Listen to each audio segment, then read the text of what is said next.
All right, this video is for people who have to keep their cats inside only or want to keep their cats inside only, but wish they could have boxes outside only.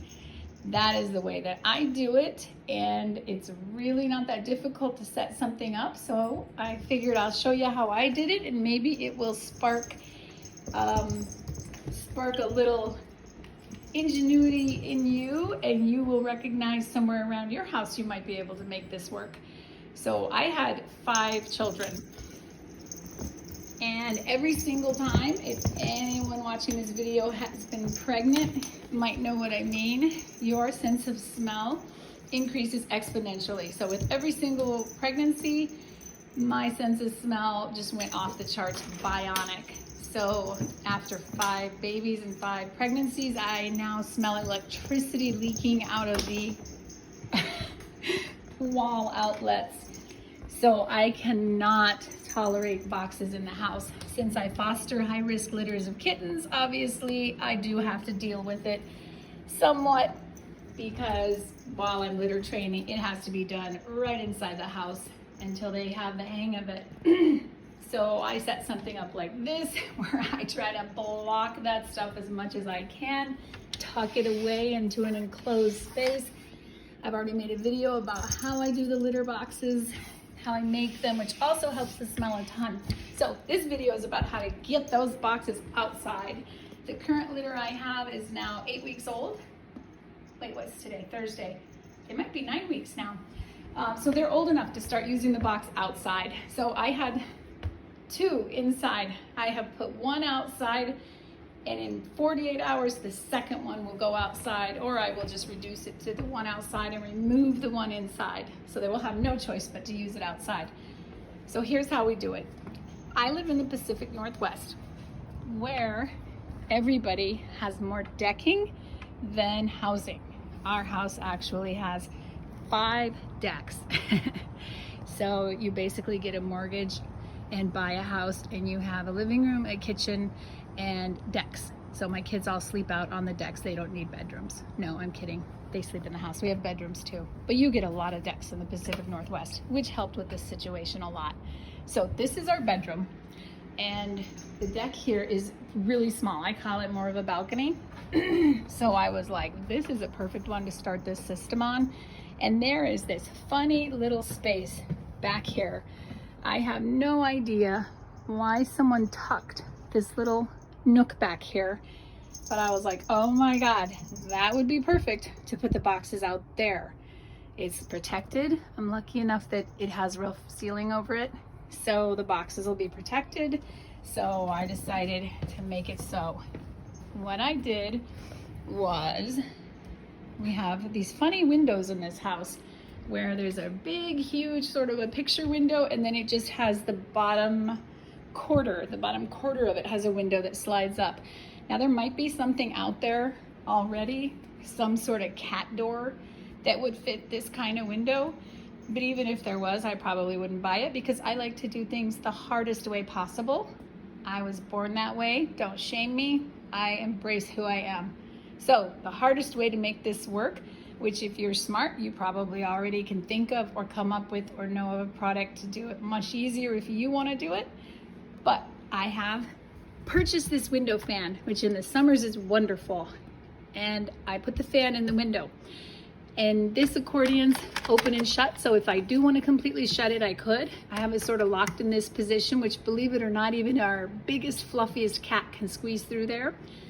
That's probably about a 4-inch gap.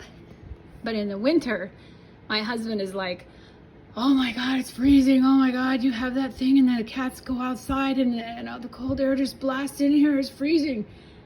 I don't feel it, but he does. So this winter, I decided to try and come up with a way to cut down on that. So I don't use the fan at all in the winter. So I could take it out of the window, shut the window, but the cats need a way in and out. We do have a door here, a glass door, which again, I suppose someone smarter than me could figure out a way to put a cat door in here somehow, but I don't want to mess up the glass door. And then there's a screen to deal with also. So I want to keep using the window. So what I do for the cats is I put this box down here for them to hop up on and get out the gap.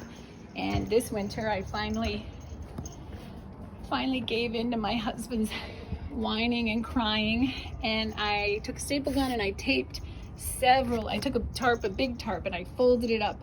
So there's several layers here. This is like 2, 4, 6 layers of tarp here that I folded over, stapled outside here, stapled over here. It's a little loose at the top. And then to let the cats be able to still get in and out, I cut flaps. So there's all the layers of tarp, which they can just push their way through in and out, pretty much blocks the wind. But then I was like, wind's still gonna get in through those gaps. So then I left one layer intact. I didn't cut it. And I hung a couple of these big paper clips on it to give it a little weight. So the cats just had to adapt. And I have one cat who is completely blind. Oh, I don't know where she is. So she took a couple days to get used to it, but even she could adapt to it. So a normal cat, this is no problem at all. They just come out here, push their head up, push right on in through. It cut down on the wind and the actual chill tremendously, but we don't get winters that are horribly cold here. So if we did, this probably still wouldn't be enough for my husband, in which case this is totally jury-rigged, Mickey Mouse, janky ass, whatever you, oh, there he goes. He's demonstrating for us, dancing. So, again, someone could do way better than this, but it's not worth it here where the cold weather doesn't even last long enough. So if you wanted to insulate all of this a little bit more, but still let the cats go in and out, I will take this fat, thick feather pillow and a bunch of painter's tape, and I will actually just tape this pillow over it. And then and we also have the vent right here. So if we turn the heat up, I think it warms everything up wonderfully. My husband thinks it just goes right out that cold spot, and we're wasting heat, and it doesn't help, but he just needs to get warmer pajamas, if you ask me.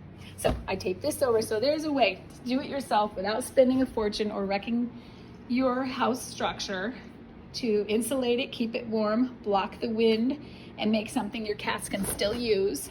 And then, you know, instead of putting in a permanent cat door kind of thing in the summer, I pull that tarping off, and voila, I can still use my fan, which I love in the summers. So some other tips on doing this. If you look around your house and you say, oh my God, I could set something up like that right here, and the cat boxes could be outside. It would make things so much nicer and cleaner.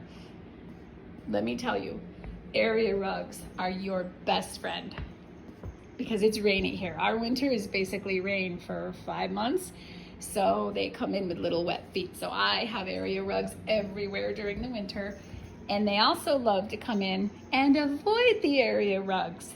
They play that hot lava game like we played when we were kids, where you jump from couch to chair and you can't touch the floor. They will come in, jump on this, jump on my desk, leave footprints everywhere, and then leap right onto my beautiful clean bed. So if you set something like this up, look around the whole room and decide what you don't want them tracking wet feet in with. And this is actually just a protective blanket I've thrown on the bed. And then I also put a little rug that's for the bed only. So when they first hit my bed, these are my protections in the winter from muddy wet paw prints. So when we come out here, as I said, this is a deck that we call a balcony, and we got very lucky with this one that it's not huge. Some of our decks are way too big to completely put a covering on, but we bought some of this plastic, I think it's called pet netting or pet fencing, at a local hardware store. It's a heavy plastic, and we didn't want to alter the structure of the house at all. And if we sell this house when our kids start moving out and we can downsize, which will be like winning the lottery, when that happens, we didn't want something that we altered the structure that might affect our resale value. So this is basically just also stapled on. We had to tack on one extra little 2x2 right here to raise the roof line to match up here. But we were able to enclose this entire small deck with just this inexpensive pet netting. Even the ceiling, and you know, right here you can see it has very little support. We just zip tied it all together, And a lot of people might look at this and go, oh, that doesn't seem safe. That doesn't have enough structure. No, I love it this way. The flimsier and more sort of wobbly it is, the less the cats feel safe climbing it. So they don't actually ever try. They might try once or twice. As soon as they feel how shaky it is, the cats stay off it.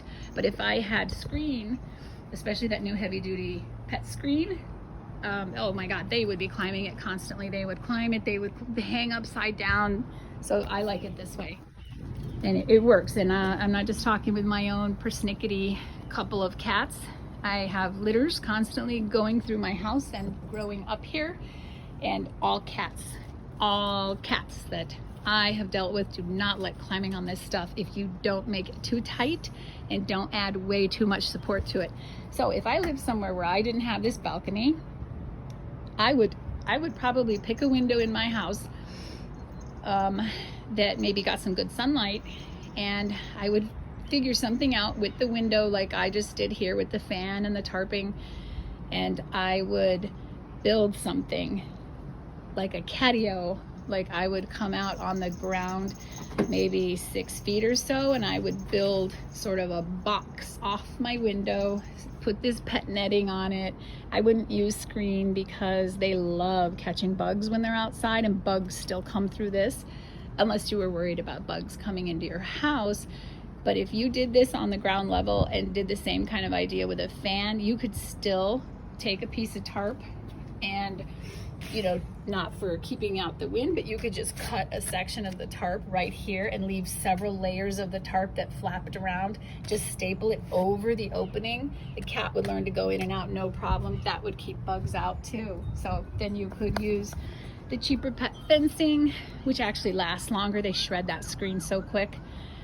So anyway, you could do something like that, and then hire someone, or if you're handy or you got someone around that's handy, you could build a very lightweight structure right off your window, leave room to put the boxes out there, and then it could also be a catio for them to come out and enjoy the fresh air and sunshine.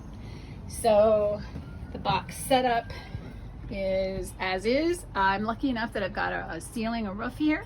So I prefer to use the boxes that I do myself with the hole in the top, because it saves on them carrying litter out with them and making a mess around the box. I still put a heavy duty old rug out here to wipe their feet off before they come inside.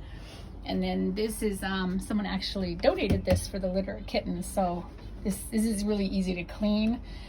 So the kids like this one out here too, because when it's really cold and they've got to come out here and clean out the boxes, that's a pretty easy one to deal with.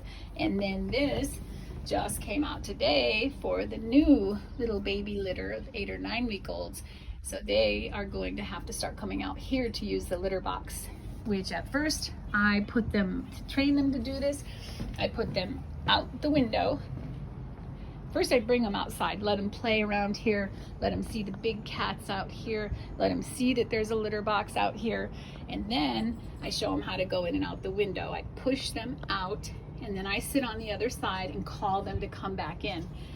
Make sure they can actually physically do it, because when I first started training them that they would have a box out here eventually, they could not jump up onto this chair, so they need this stool, and they probably still do. So they have a stool, chair, and then I also would throw a couple of my big cats out the door while the little ones were out here, and the big cats would promptly run right back in, thus showing the little kittens how to do it.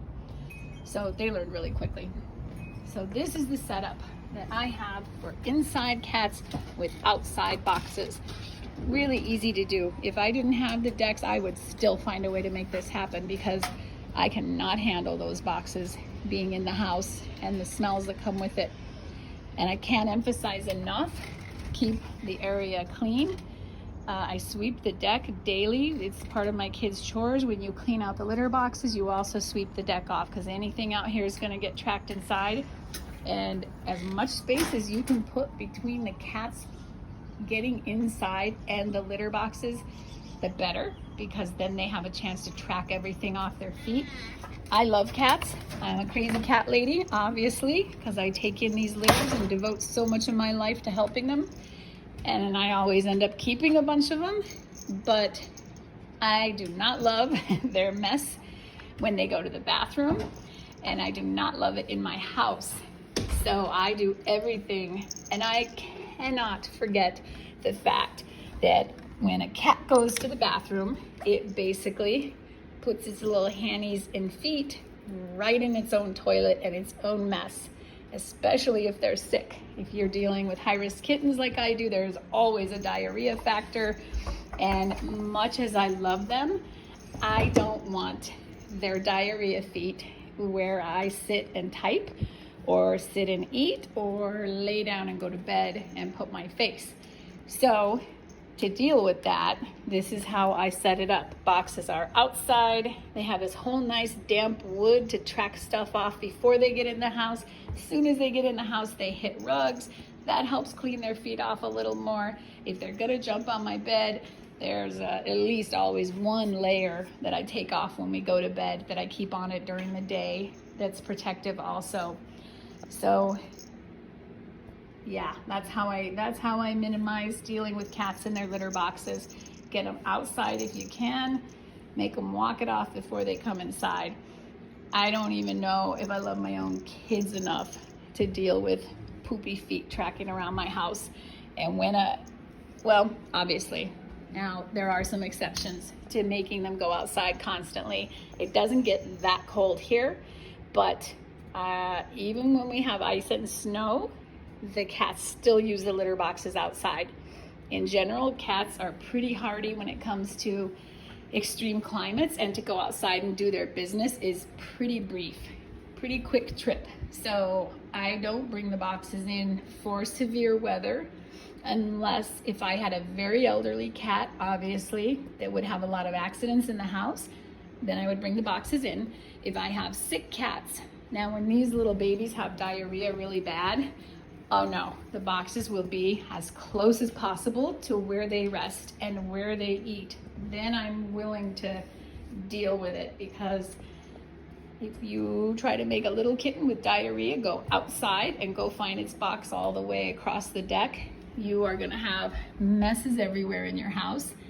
And at that point, I'm like, okay, put their box in the middle of the dining room table. Put their box in the middle of my bed. I don't care.